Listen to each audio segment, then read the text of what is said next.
The Texans beat the Colts to clinch the division. It was a crazy game, very stressful, yet ultimately the Texans were victorious. It came down to the wire, as the Texans games tend to do these days.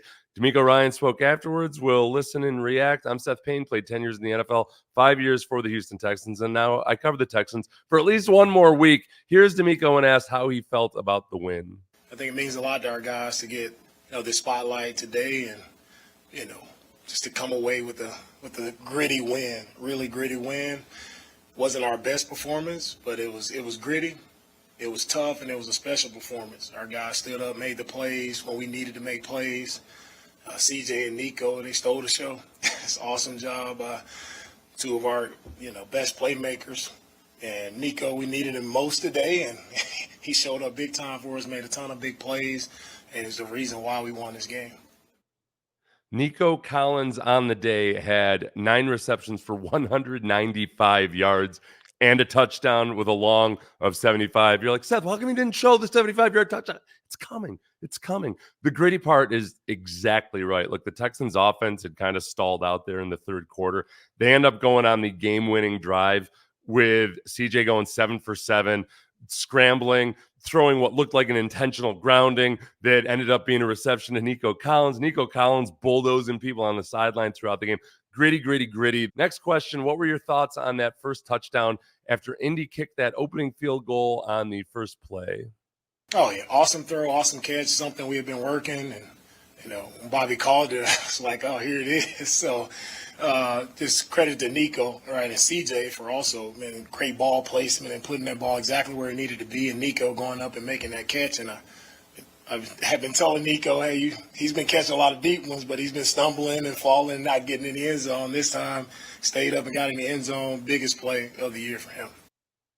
Yeah, Nico ended up stumbling later too, but whatever. Yeah, 20 yards per catch in this game. The best thing about that play is that I feel like Bobby Slowick got retribution for the defense over the last couple of weeks, because the Browns skewered the Texans on their first offensive play with a deep ball to Amari Cooper. And then the next week, the Titans almost hit Treylon Burks on the very first play from scrimmage. So the Texans, in their very first play from scrimmage, they skewered the Colts. And it was like, yeah, thanks, Bobby. I appreciate it. If I'm a defensive player. I also like that the Texans took something they'd seen an opponent do, and then they made it their own. And then they can call themselves the founder, just like the dude who stole McDonald's from the McDonald brothers. Great movie. Michael Keaton. Look it up. What were you thinking after the game?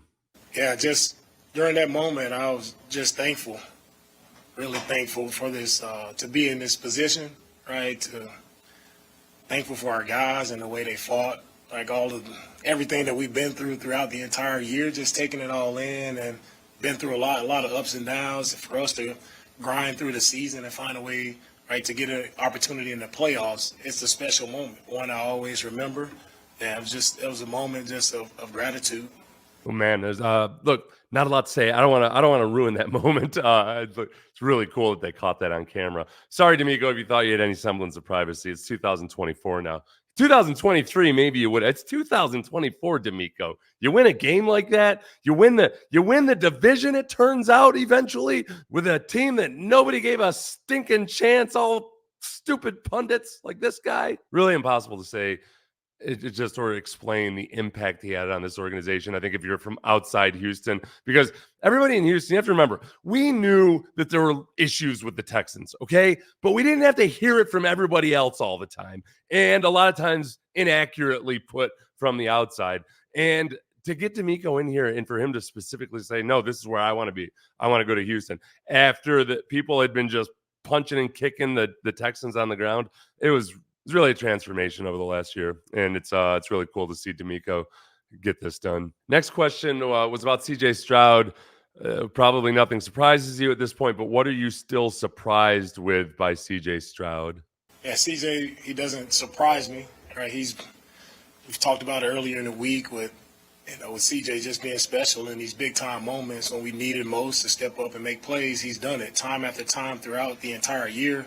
So I don't think it's not surprising to anyone. That's who he is, right? He's one of the best passers in his league, and he shows it consistently game in and game out. CJ was 20 for 26 for 264 yards, 2 touchdowns, 0 interceptions. I think the biggest thing about CJ coming back from that concussion, especially, was just he's become that much better of a game manager, I think. And he also, in this game, was able to do something he's done already, but which is kind of sift through some of the lulls in the game flow in that third quarter, especially where things weren't going all that hot in the second half, to come out and then have that fourth quarter 7-for-7 drive where he had to improvise. He had to throw a ball that looked like an intentional grounding that ended up being a reception to Nico Collins. I agree with DeMeco. Nothing to be surprised about anymore. Next question was a reference to when the other day DeMeco and others had said, we didn't come this far just to get this far. How satisfying was it to get the win today?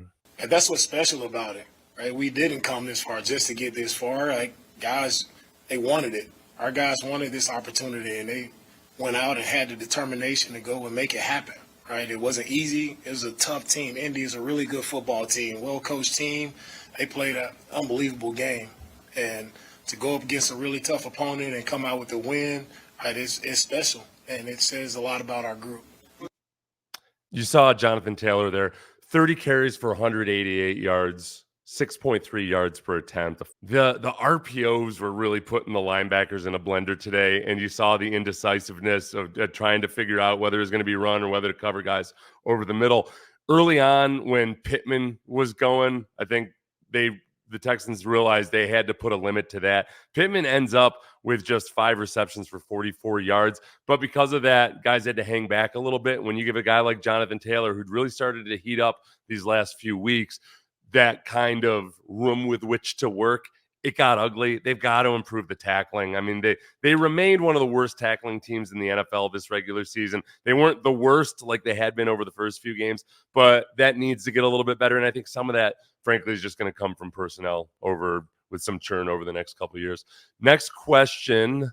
CJ Stroud and Nico Collins, what was it about that dynamic duo that kind of carried the offense to the win?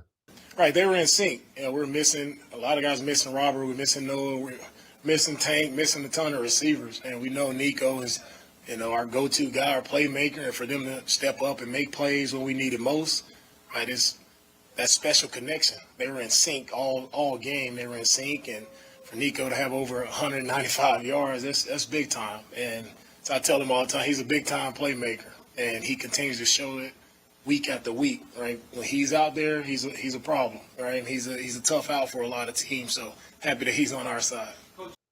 Man, that last shot of the intentional grounding that was actually a reception, the ball traveled so far. Aikman was right. Aikman had said off of the TV copy at first, you wouldn't believe how far that ball actually traveled, and you couldn't until they panned out. So that ball traveled forever.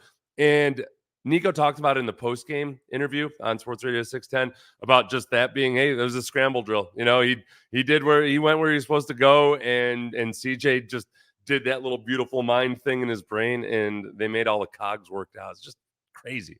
Next question was, how important was the defense today? Thoughts on Blake Cashman and Christian Harris? Yeah, defense stood up. The guys did a really outstanding job on third down to hold a team to one conversion on third down. That's winning football. So when we needed to make plays, we made plays. Christian and Blake, they both made a lot of tackles, ran around sideline to sideline, made a lot of plays. It's just overall, right, everybody. In the passing game, our secondary did a really good job. I think the biggest and best thing the Texans defense did was not that it was a complete turnaround, but on that final drive where the Colts needed a touchdown, they started squashing the run game finally. Now, Jonathan Taylor also had a bum ankle at that point. People thought he was out of the game. He comes back in, but he got stuffed on about half the carries on that drive, leading to Shane Steichen to take the ball out of Jonathan Taylor's hands and try to go for a reception. So the defense needs work. It's not perfect. The pass rush was enough, I think, and that's where the Colts do a good job of getting rid of the ball quickly when they need to get rid of the ball quickly. Look, a lot of the rest of the questions were more along the feel-good variety or things that involved Sunday's games. So I'm going to cut it off there because I got to get to CJ's stuff. I'll link to the complete press conference if you want to watch DeMeco in its entirety. I'm Seth Payne, played for the Texans. If you liked it, please like, subscribe, tell a friend. Everybody have an awesome, awesome week. Thank you.